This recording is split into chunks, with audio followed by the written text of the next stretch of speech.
क्या आप भी हैं जौनपुर की इमरती के दीवाने?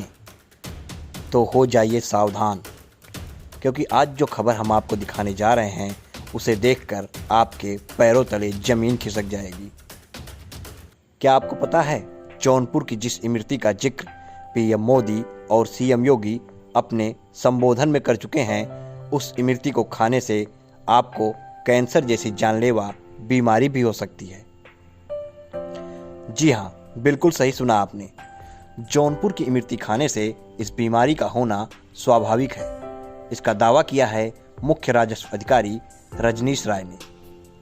उनका कहना है कि विभिन्न खाद्य सामग्री के दुकानदारों द्वारा बार बार तेल फ्राई किया जाता है, जबकि 3 बार से अधिक कुकिंग ऑयल को फ्राई करने पर टोटल पोलर कंपाउंड 25% से अधिक हो जाता है।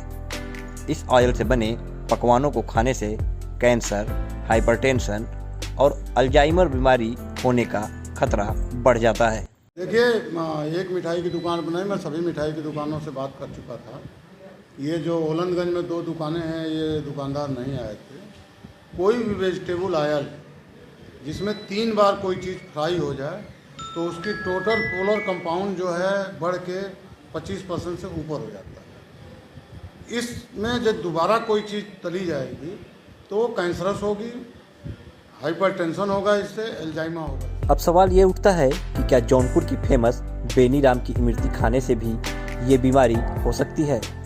तो इसका जवाब भी सीआरओ की जुबानी ही सुन लीजिए। इन्हीं दुकानदारों को समझाने के लिए हम घूम घूम के कई बार घर भी बुला के समझाए, ऑफिस में बुला के समझाए कि आप लोग ऐसा ना करो। यहाँ करते क्या है, जैसे सबसे ज़्यादा सेल बेनीराम की है।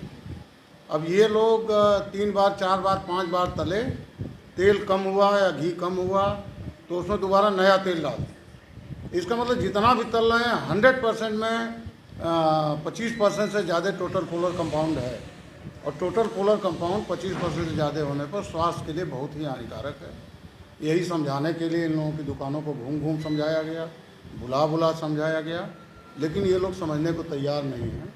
शाही पुल के पास जो एक दुकान है बेनीराम के नाम से, ये तो इस नाम से कई दुकानें हैं यहाँ। शाही पुल वाला कुछ अनुपालन कर रहा है, कुछ निकाल रहा है। तो सुना आपने, बेनीराम की कई दुकानें हैं और सब में उसी तरह तेल का इस्तेमाल किया जा रहा है। सिर्फ एक दुकान है शाही पुल के पास जिसमें कुछ हद तक मानक का ध्यान रखा जा रहा, जिसका सीधा सा अर्थ ये है कि पूरी तरह उस दुकान में भी मानक का पूरा ध्यान रखते हुए इमरती नहीं बनाई जा रही। ऐसे में ये कहना भी गलत नहीं होगा कि बेनीराम की फेमस इमरती भी जानलेवा बीमारी की वजह बन सकती है। 2018 में ही सर्कुलर जारी करके कहा था कि इनको समझा करके, क्योंकि इससे बायोडीजल बन सकता है जो ये वेस्ट निकलता है तेल का, घी का।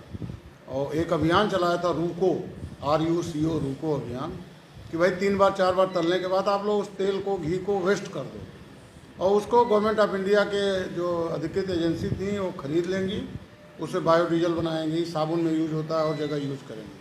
लेकिन यहाँ स्थिति है कि तेल की अंतिम बूंद तक तला जाता है और वो जो है स्वास्थ्य के लिए बहुत हानिकारक है। अगर सर इमरती खाने से भी कैंसर का खतरा बना हुआ है क्या? निश्चित रूप से यदि टोटल पोलर कैपेसिटी जिस तेल में वो तला जा रहा है 25% से ज़्यादा है तो स्वास्थ्य के लिए बहुत हानिकारक है, और ये बार बार इनको समझाया जा रहा है। कुछ लोगों के समझ में आ रहा है, कुछ लोगों के समझ में नहीं। तो सुना आपने, जिस इमरती को आप बड़े चाव से खाते हैं, जिसे आप बड़े प्यार से अपनों को मिष्ठान के रूप में भेंट करते हैं, वही इमरती आपके लिए हानिकारक हो सकती है। अब तक तो जौनपुर में कैंसर के लिए दोहरा ही बदनाम था, लेकिन मुख्य राजस्व अधिकारी के इन दावों के बाद इमरती भी शक के घेरे में आ गई। फिलहाल अगर ऐसा है तो सीआरओ साहब को महज मीडिया के सामने ये जानकारी देने के बजाय ऐसे सभी दुकानदारों पर सख्त कार्रवाई की आवश्यकता है, जिससे इस तरह का स्वीट पॉइजन दुकानों में बिकना बंद हो जाए। देखिए, गवर्नमेंट ऑफ इंडिया का डायरेक्टिव कार्रवाई के लिए तो कोई बहुत खास नहीं है, लेकिन इसके लिए एक मीटर आता है जिससे ये दुकानदार स्वतः नाप सकते हैं। वो थोड़ा महंगा आता है, शाही पुल वाले ने शायद खरीदा है या खरीदने वाला है, तो ये खुद से नाप सकते हैं कि हमारा तेल जो है अब स्वास्थ्य के लिए हानिकारक हो गया, इसलिए उसमें कुछ और नई चीज़ ना करें। और दूसरा ये है कि इनको जागरूक करके गवर्नमेंट ऑफ इंडिया ने कहा कि इनको जागरूक किया जाए।